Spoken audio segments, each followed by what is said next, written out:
నమస్తే, welcome to our channel. Mohan Babu గారి ఇంట్లో జరుగుతున్న ఉద్రిక్త వాతావరణం గురించి ఎప్పటికప్పుడు అప్డేట్స్ వస్తూనే ఉన్నాయి. అయితే నిన్న ఇంకా తీవ్ర స్థాయిలో గొడవలు జరగడం మూలాన ఆయన ఆందోళనకు గురై హాస్పిటల్లో చేరిన విషయం అందరికీ విదితమే.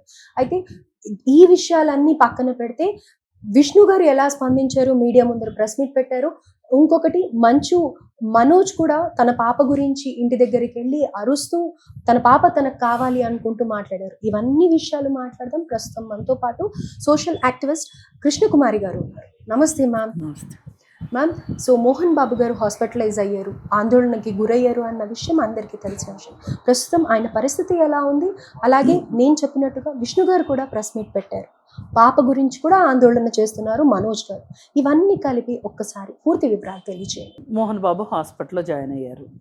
మామూలుగా మనకి తెలిసిందే, 78 ఏళ్ల వయసు. ఈ వయసులో ఆయన పాపం ఇలాంటి పరిస్థితి రావడమే కరెక్ట్ కాదు నిజానికి. కాకపోతే ఇట్లాంటి వాటన్నిటిని హ్యాండిల్ చేయాల్సి రావటం అనేది కొంచెం బాధాకరమైన విషయం. అయితే ఆయన అధిక రక్తపోటుతోటి బాధపడుతున్నారని, హృదయ స్పందనలు కూడా కొంచెం హెచ్చుతగ్గుల్లో ఉన్నాయని చెప్పి, అంటే గుండె కొట్టుకునేది కొంచెం ఎక్కువ తక్కువ, ఒక్కొక్కసారి ఎక్కువ ఒక్కొక్కసారి తక్కువ కొట్టుకుంటుంది అనేది, అంటే ఫ్లక్చువేషన్స్ ఎక్కువ ఉన్నాయి అనేది చెప్తున్నారు. అలాగే ఆయనకి కంటి కింద గాయం అయింది అని కూడా చెప్తున్నారు.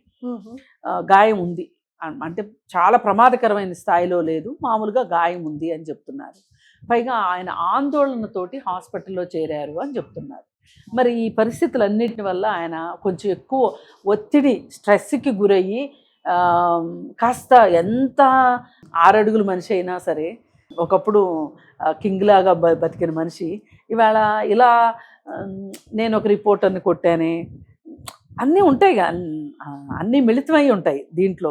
ఏంటి ఇలా నేను ఇప్పుడు ఏమనిపిస్తుంది అంటే వాళ్ళకి, నేను ఎన్ని కష్టాలు పడ్డాను, ఎన్ని కష్టాలు పడి ఆస్తులు సంపాదించాను, ఎన్ని కష్టాలు పడి నేను సినిమా ఇండస్ట్రీలో నిలదొక్కోవడానికి నేను ఎంత కష్టపడ్డాను, ఓ పూట తిని ఓ పూట తినక, ఇవన్నీ గుర్తుకొస్తాయి.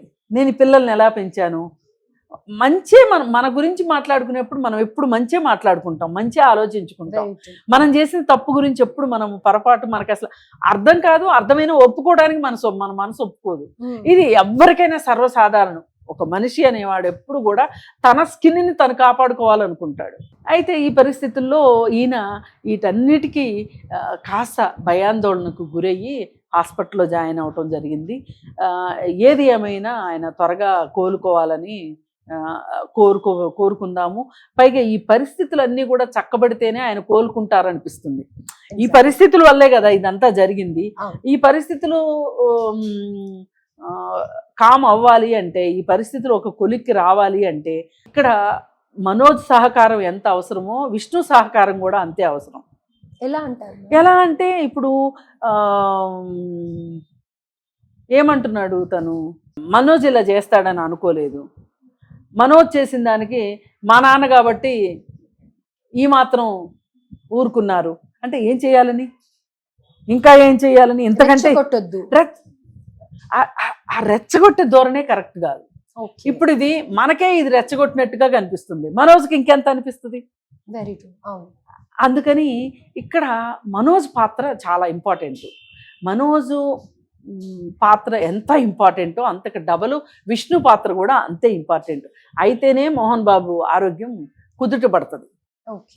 ఇకపోతే మనం ఇప్పుడు అనుకున్నట్లు విష్ణు కూడా ప్రెస్ మీట్ పెట్టాడు.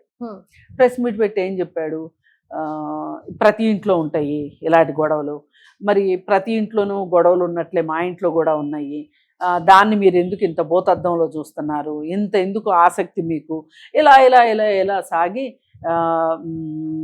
మా దగ్గర ఏమీ తప్పులు లేవు, వినయ్ నాకు ఎప్పటి నుంచో తెలుసు, అతను అలాంటి వాడు కాదు, కాలేజీ విషయాలన్నీ సవ్యంగా ఉన్నాయి అంటే, మనోజ్ లేవనెత్తిన విషయాలన్నిటినీ కూడా అతను సింపుల్గా కొట్టిపారేశాడు. ఇదంతా వింటే మనోజ్కి ఏమనిపిస్తుంది, అసలు వినయ్ తప్పు లేదు అని చెప్పి నువ్వు అనుకుంటున్నావు. వినయ్ చేసిన తప్పు ఏంటని నువ్వు తమ్ముడిని అడిగావా? తమ్ముడిని అడిగితే కదా అసలు మనోజ్ పట్ల వినయ్ ఎలా ప్రవర్తించాడు నీకేం తెలుసు? నువ్వు లేవు కదా ఇక్కడ. నువ్వు ఉండి నీ కళ్ళ ముందు జరిగితే ఏదైనా అరే ఏం జరిగిందని ఇప్పుడు అని మాట్లాడటానికి ఉంటుంది. అవును. నీ ఎదురుగా జరగని దాన్ని నువ్వు అవతల మనిషిది కరెక్టు అని చెప్పి మాట్లాడుతున్నావు అంటే ఈ మనిషి ఎంత ఆవేశానికి లోనవుతాడు. అసలు ఇప్పుడు ప్యాచప్ అవ్వవలసింది మీ ఇద్దరా, వినయ్ మంచోడని చెప్పటమా నీకు ఇక్కడ ఇంపార్టెంటు?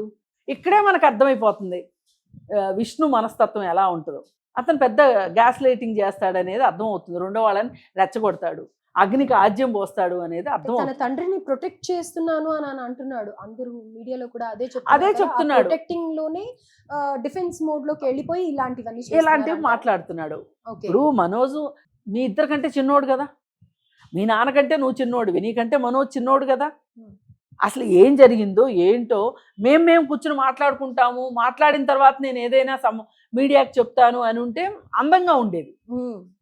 అలా కాకుండా నువ్వు అసలు అవతల వ్యక్తిని ఏమీ అడగకోకుండా అతను ఎవరిని గురించి అయితే నెగిటివ్గా చెప్తున్నాడో అతన్ని నువ్వు వెనకేసుకు రావడం వెనకమాల నీ ఉద్దేశం ఏంటి?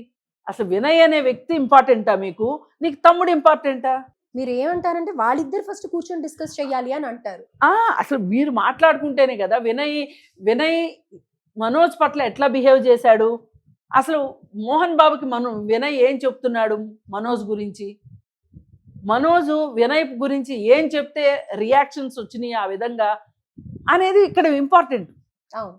నువ్వు ఏమీ తెలుసుకోకుండా హుటాహుటిని వచ్చేసేసి ఒక ప్రెస్ మీట్ పెట్టేసేసి అంతా మనోజ్, ఇప్పుడు నువ్వు చెప్పిన దాని ప్రకారం చూస్తే ఎవరిది తప్పు లేదు, మనోజ్ వెరీ కామన్. అది మనం కూడా అందరం చూసే వాళ్ళు కూడా అర్థం చేసుకుంటాం, అలాగే అర్థమవుతుంది. అందుకని ఇక్కడ ఈ గొడవలు సద్దుమణగాలి అంటే ఒకళ్ళతోటి అవ్వదు. ఇప్పుడు చప్పట్లు మోగాలంటే 2 చేతులు ఎట్లా కావాలో, షేక్ హ్యాండ్ ఇవ్వాలంటే కూడా 2 చేతులు కావాలి. ఎవరి కాళ్ళు షేక్ హ్యాండ్ ఇచ్చుకోరు కదా, దాన్ని షేక్ హ్యాండ్ అనరు కదా. సంధి జరగాలి అంటే ఇద్దరు పావురాలు ఎగరేయాలి, ఇద్దరు తెల్ల జెండాలు ఎగరేయాలి. ఒకళ్ళు ఎర్ర జెండా చూపించి ఒకళ్ళు తెల్ల జెండా చూపిస్తే ఉపయోగం ఏముంది? నువ్వు చేసేదంతా అట్లనే ఉంది. అండ్ కమింగ్ టు మనోజ్ పాప విషయంలో చాలా మనోజ్ విషయంకి వచ్చేసరికి నిన్న జరిగింది ఏంటి అంటే, మనోజ్ పాపని వాళ్ళ అమ్మ దగ్గర ఆయాతో పాటు పెట్టి మనోజ్ వాళ్ళు హాస్పిటల్కో పోలీస్ స్టేషన్కో తిరుగుతున్నారు. వాళ్ళు బయటికి వెళ్ళారు. బయటికి వెళ్ళిన వాళ్ళని వాళ్ళు ఇంటికి వస్తుంటే భద్రతా సిబ్బంది గేట్లు తీయలేదు. ఇప్పుడు వాళ్ళ అమ్మాయి లోపల ఉంది, అలాంటప్పుడు గేట్ తీయాలక్కర్లేదా? ఈ మనిషి లోపలికి వెళ్ళాలి కదా, మరి ఎందుకు తలుపు ఎందుకు తీయలేదు? ఇది రెచ్చగొట్టినట్టే కదా మనోజ్ని. అంటే నిన్న ఏదైతే ఆడియో రిలీజ్ చేశారో అందులో మోహన్ బాబు గారు మీ బిడ్డ మా దగ్గరే ఉంది, క్షేమంగా ఉంటుంది అని అనేసి అన్నారు. ఎందుకండి వాళ్ళ పాపను వాళ్ళకి ఇచ్చేస్తే అయిపోతుంది కదా. వాళ్ళు ఒకసారి లోపలికి వచ్చి వాళ్ళ పాపను వాళ్ళు తీసుకెళ్తే ఏమవుతుంది? అతన్ని వీళ్ళు దూరం పెడుతున్నారు. ఇది అక్షరాల సత్యం. ఇప్పుడు అతను లోపలికి వస్తాడు, భార్య భర్త ఇద్దరే వస్తున్నారు, వచ్చి పాపను తీసుకొని వెళ్తారు. పాపను తీసుకెళ్దామని వచ్చారో ఉండాలని వచ్చారో చూడాలి కదా మీరు. ఎందుకు రానివ్వరు అసలు? భద్రతా సిబ్బందికి అంత పెత్తనం ఏంటి? అంటే మీరు ఎవరిని రమ్మంటే రానిమ్మంటే వాళ్ళనే రానిస్తారు, వాళ్ళ తప్పేం లేదు. మీరు వాళ్ళకి ఇచ్చిన ఇన్స్ట్రక్షన్స్ తప్పు. ఓకే. వాళ్ళదేముందండి, వాళ్ళు శాలరీకి పనిచేసే ఎంప్లాయీస్. వాళ్ళు ఎవరు శాలరీ ఇస్తారు, ఎవరు ఓనరు అంటే వాళ్ళు చెప్పిన మాట వింటారు. మరి తప్పు కదా అట్లా చేయటం. నీ కొడుకుని నీ ఇంట్లోకి రావడానికి పర్మిషన్ తీసుకుని రావడం ఏంటి అంటే అతను వేరు పెట్టినట్టేగా మీరు. పైగా నేను నా కూతురు కోసం నేను వచ్చాను అని చెప్పి చెప్తూ ఉంటే ఇంట్లోకి రానివ్వకపోతే అతను బలవంతంగా తోసుకుని లోపలికి వెళ్ళాడు. లోపలికి వెళ్ళిన తర్వాత లోపల బౌన్సర్లతోటి వాళ్ళతోటి గొడవ జరిగింది.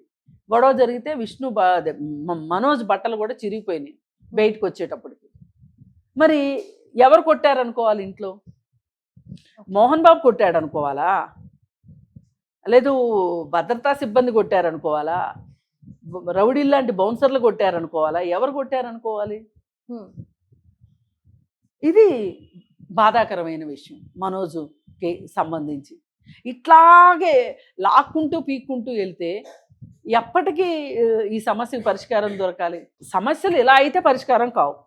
డెఫినెట్ గా మీరు అన్నట్టుగా విష్ణు కానీ ఇద్దరు వెరీ కామన్ అని అంటున్నారు కదా, ప్రతి ఇంట్లో జరుగుతుంది అని అంటున్నారు కాబట్టి